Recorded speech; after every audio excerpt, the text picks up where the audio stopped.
আমাদের ভারতবর্ষে 18খানা মহাপুরাণ আছে, 18খানা উপপুরাণ আছে। এদেশের ইতিহাস বড় প্রাচীন। আমরা পরাধীন ছিলাম অনেক দিন, তো সেই কারণে আমরা আমাদের ইতিহাসকে ভুলেই গিয়েছি। আমাদের মনে করিয়ে দিলে ভালো হয়। আমরা এতটাই পরনির্ভরশীল হয়ে পড়েছিলাম বা এখনো পরনির্ভরশীল হয়ে আছি যে আমরা আমাদের নিজেদের অতীত গৌরব, অতীতের যে অসাধারণত্ব, সেগুলো নিয়ে ভাবি না কখনো। অথচ এই ভারতবর্ষে একদিন সভ্যতার বিকাশ ঘটেছিল সুদূর অতীতে। এদেশে কত দেশনায়ক এসেছেন, কত মহাত্মার জন্ম হয়েছে, কত সাধকের জন্ম হয়েছে, তার ইয়ত্তা নেই। আমরা মুখ্যত 2-4 জনকে হয়তো চিনি, কিন্তু ভারতবর্ষের উত্তর প্রান্ত থেকে দক্ষিণ প্রান্ত, পূর্ব প্রান্ত থেকে পশ্চিম প্রান্ত, এই বিশাল দেশটা যদি একবার ঘুরে আসা যায়, আপনি মনে মনেই ঘুরে আসুন, আপনি দেখবেন কত মহামানবের আবির্ভাব এই দেশে হয়েছে। কত মানুষ এসেছেন, এই মাটিতে জন্মেছেন, এই মাটির রস নিয়ে তারা বড় হয়েছেন, এই মাটিতেই তাদের অন্তিম মুহূর্ত এসেছে জীবনের, এই মাটিতেই তারা চলে গিয়েছেন সংসার থেকে, এই মাটিতেই তাদের দেহ সম্পূর্ণরূপে মিশে গিয়েছে। কিন্তু আমরা কতটুকু খবর রাখি? আমরা তো খবর রাখি না সেইভাবে। আমাদের দেশটাকে আমরা কজনা ভালো করে চিনবার চেষ্টা করি? আমাদের এই ভূখণ্ডটাকে আমরা কতজনা সেইভাবে ভাবি যে এর অতীত গৌরব কতখানি ছিল, কতটা ছিল, ঋষিরা কেমন ছিলেন এই ভারতবর্ষের। সেই ঋষি সেবিত যে তপবনগুলো, ঋষি সেবিত যে আশ্রমগুলো, ঋষি সেবিত যে ভূখণ্ডগুলো, সেগুলোর ইতিহাস আমাদের কাছে জানা নেই, হারিয়ে গেছে সব। কত প্রাচীন ঋষি ছিলেন এখানে, তারা ইতিহাসে, রামায়ণে, মহাভারতে তাদের উল্লেখ আছে। তারা কদাচিৎ লোকালয়ে আসতেন, খুব প্রয়োজন ছাড়া আসতেন না। অধিকাংশ সময়ই তারা লোকালয়ের থেকে দূরে থাকতেন, জঙ্গলে জঙ্গলে। তারাও সংসার করতেন, সংসারবিহীন ছিলেন তা নয়। অনেকেরই সংসার ছিল, স্ত্রী পুত্র পরিবার ছিলেন, কিন্তু তাদের একটা অদ্ভুত আদর্শ ছিল, ত্যাগের আদর্শ, ভূমাবোধের আদর্শ। এবং সত্যিকারের বলতে কি, ভারতবর্ষকে তারা ভালোবাসতেন। আমাদের রামায়ণ মহাভারত পড়লে, পুরাণগুলো পড়লে আমরা সেই সমস্ত ঋষিগণের নাম পাই। আমরা কোনোদিন কি তাদের ভাবি, তাদের নিয়ে চিন্তা করি যারা আমাদের পূর্বপুরুষ? দেখবেন তর্পণ করবার সময়ে, পিতৃতর্পণের আগে একটা তর্পণ আছে, ঋষি তর্পণ। অর্থাৎ যে ঋষিগণ আমাদের এই ভারতবর্ষে এক সময় ছিলেন, যারা আমাদের শাস্ত্র দিয়েছেন, চেতনা দিয়েছেন, জ্ঞানভাণ্ডার দিয়েছেন, শিক্ষা দিয়েছেন, বোধ দিয়েছেন, তারা কিন্তু আমাদের কাছে সেই যে শ্রদ্ধা পাওয়ার কথা, সেই শ্রদ্ধা পাননি। ওই তর্পণের সময়, ঋষি তর্পণের সময় আমরা একটু ঋষিগণকে জল দিয়েই মাত্র, কিন্তু তাদের জীবন কাহিনীকে নিয়ে আলোচনায় বসা, তাদের জীবনকে নিয়ে আলোচনা রাখা, পরবর্তী প্রজন্মের কাছে সেই সমস্ত ঋষিগণের অসাধারণত্বকে তুলে ধরা, এগুলো কিন্তু আমরা কখনো করি না। এগুলো কিন্তু কখনো আমরা করি না। এককালে ঋষিগণই রাজপুত্রদের তৈরি করতেন, তাদের শিক্ষা দিতেন। তখন তো আর স্কুল কলেজ ছিল না। সেই সমস্ত রাজপুত্রদের, যারা আমাদের কাছে চিরস্মরণীয়, রামচন্দ্র থেকে আরম্ভ করে সবাই, এদের শিক্ষা দিতেন ওই ঋষিগণ। তাদের বোধ দিয়ে, তাদের চেতনা দিয়ে, তাদের শিক্ষা ব্যবস্থা দিয়ে তারা তৈরি করতেন ভারতের এই সমস্ত অসাধারণ পুরুষকে। আমরা যাদের আজকে ভগবান বলে সিংহাসনে রেখে পূজা করি, এরা কিন্তু ভারতবর্ষের সন্তান। রামচন্দ্র ভারতবর্ষের সন্তান, রাম লক্ষ্মণ ভরত শত্রুঘ্ন এরা ভারতবর্ষের সন্তান। বহু প্রাচীন যুগে তাদের আবির্ভাব, ত্রেতা যুগে, পরবর্তীকালে দাপরে কৃষ্ণচন্দ্র এসেছেন, বলরাম এসেছেন, তাদেরও জন্ম হয়েছে এই ভারত ভূমিতে। ভারতবর্ষ শুধু ভগবানের জন্ম দিয়েছে তাই নয়, এখানে কত মহামানবের জন্ম হয়েছে তারই অত্যা নেই, কত মহাপুরুষের জন্ম হয়েছে তারই অত্যা নেই, কত বিরাট বিরাট ব্যক্তিত্বময় পুরুষের আবির্ভাব হয়েছে তারই অত্যা নেই। আমরা কতটুকু স্মরণ করি তাদের, কতটুকু চিন্তা করি তাদের, কতটুকু তাদের কথা ভাবি। আমাদের ইতিহাস বলতে গেলে আমরা যা পড়ি সেটা ইংরেজদের শেখানো ইতিহাস। ইংরেজরা এদেশে এসে এদেশটা দখল করে তাদের কায়দায় ইতিহাস আমাদের শিখিয়ে গিয়েছে। আমরা তাদের সিস্টেমে আজও চলি। তারা যেভাবে ইতিহাস পড়তে শিখিয়েছে, ইতিহাসের এক একটা অধ্যায় বা পর্ব যেভাবে তারা বিচার করেছে, আমরা সেই বিচারের মধ্যেই এখন আবদ্ধ আছি। কিন্তু আমাদের ইতিহাস বুঝতে গেলে আমাদের পুরাণগুলো পড়তে হবে। কজনা পুরাণ পড়েন? 18খানা মহাপুরাণ, 18খানা উপপুরাণ, সেগুলো তো আজও আছে ভারতবর্ষে। কজনা পড়ে বলুন দেখিনি? পুরাণের গল্প শুনলে বলবে সব গ্যাজাখুরি গল্প, এগুলো আসলে ইতিহাস নয়, কিন্তু এগুলো ইতিহাস ভারতের। পুরাণ মানেই হলো পুরানো কাহিনী, পুরাতন কাহিনী। ইতিহাস মানেও তাই, ইতি হ আস, একটা উপনিষদিক কথাকে এইভাবে একটা শব্দে দাঁড় করানো হয়েছে, ইহা এইরূপ ছিল।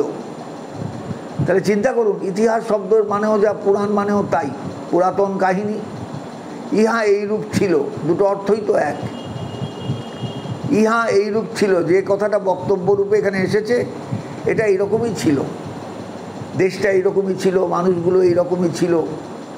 আমরা ইতিহাস পড়তে গেলে সেই সমস্ত মানুষের কথা পাই, পুরাণের মধ্যেও তাই আছে।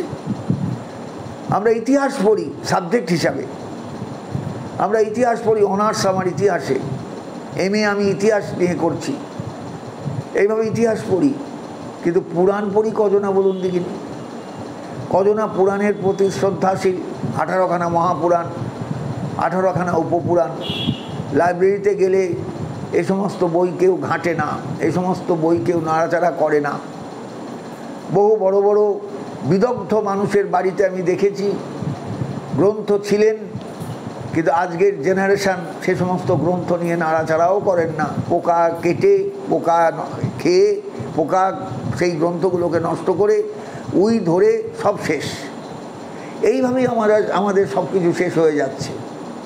আমরা কিন্তু দরদি মন নিয়ে, দরদ ভরা মন নিয়ে সেগুলোর সংরক্ষণ করতে পারছি না। কেন কেন এরকম হলো?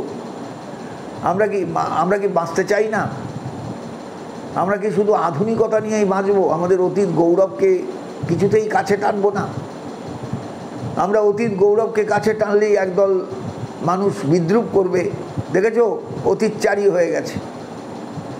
কিন্তু অতীতচারী না হলে বর্তমানচারীটা হব কেমন করে? আগে তো অতীতচারী হওয়া দরকার।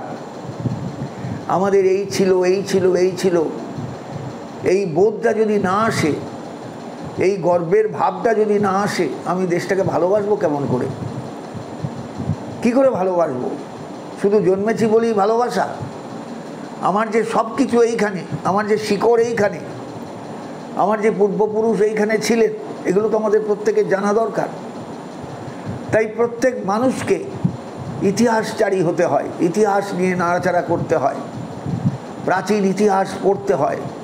যে কোনো একটা জায়গায় গেলে সেই জায়গাটার ইতিহাস জানতে হয়, যে কেন এখানে এই ঘটনাটা ঘটলো, কী জন্য ঘটলো, কারা কারা ঘটনার সময় ছিলেন, এগুলো নিয়ে ইতিহাসের পর্যালোচনা করা দরকার হয়। একেই বলে ইতিহাস পাঠ। ইতিহাস পাঠ শুধু বই খুলে নয়, ইতিহাস পাঠ যথাযথ স্থানে গিয়ে, যেখানে যেটা হয়েছে, ঘটনাটা ঘটেছে, সেই স্থানটার দিকে তাকিয়ে আজকে তার অবস্থাটা দেখে, প্রাচীন সেই ভূমিটার কি পরিস্থিতি ছিল সেই যুগে, তখন সেটা ভাবতে হয়। সেটাই হলো ইতিহাসের পর্যালোচনা। আমরা কিন্তু সেগুলো করি না।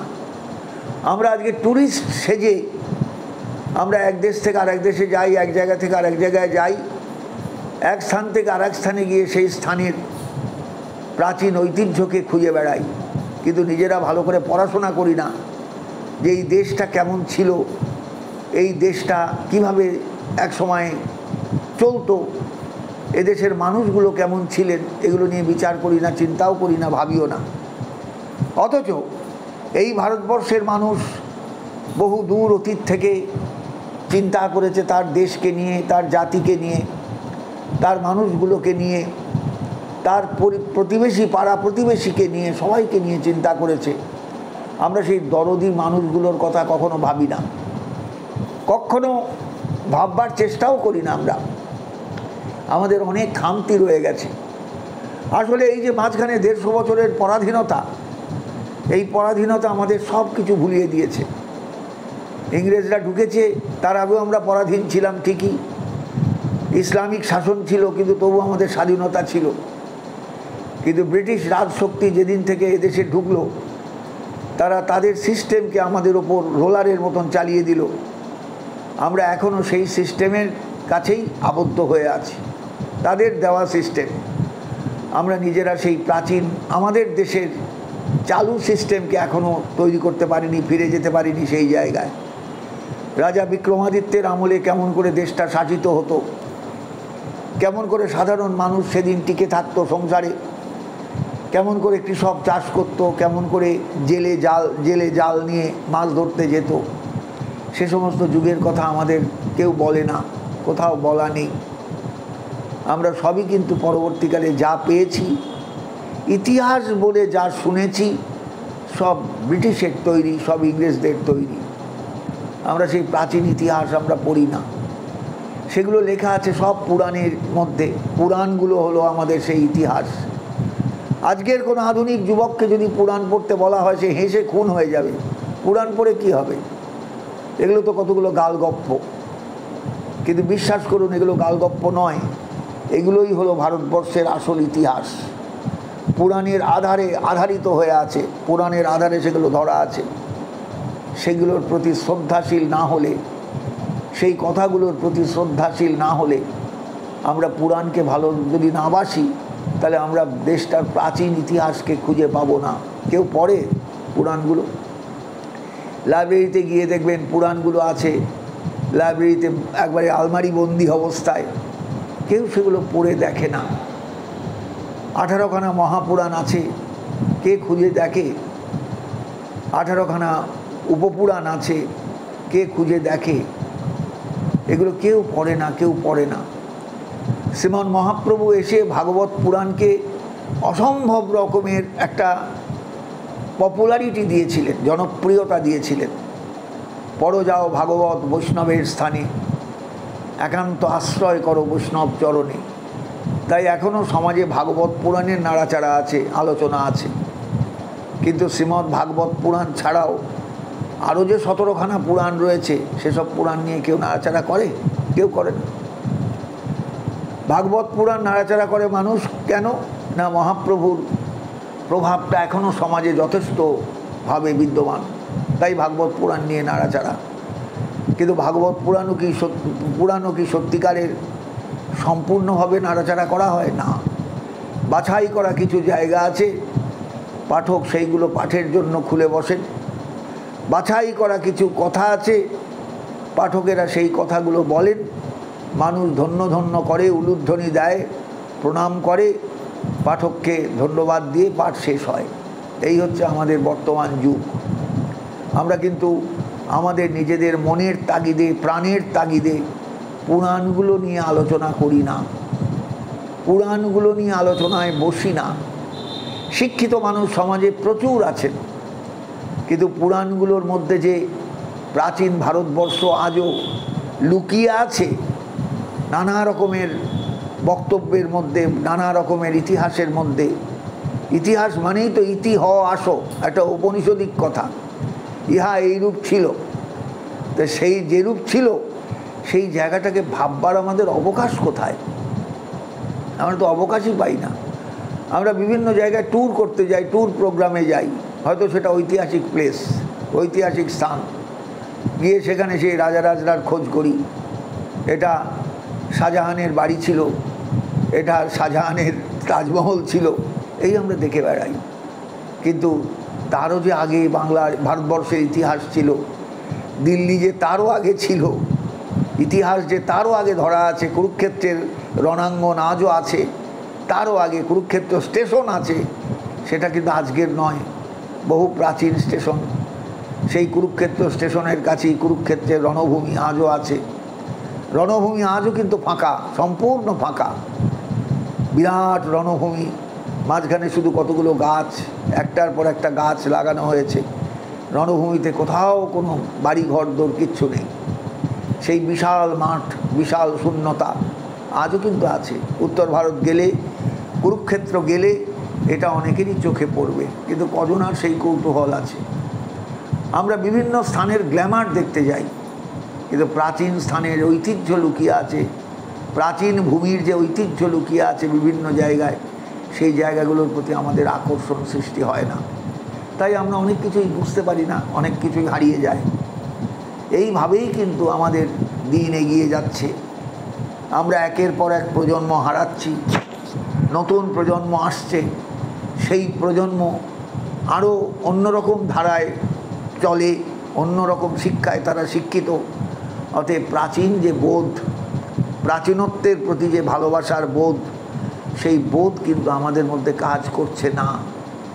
তাই সকলের কাছে আমার বিশেষ বক্তব্য যে ইতিহাস শুধু পড়লে হবে না, ঐতিহাসিক স্থানটাকে ভালোবাসতে হবে।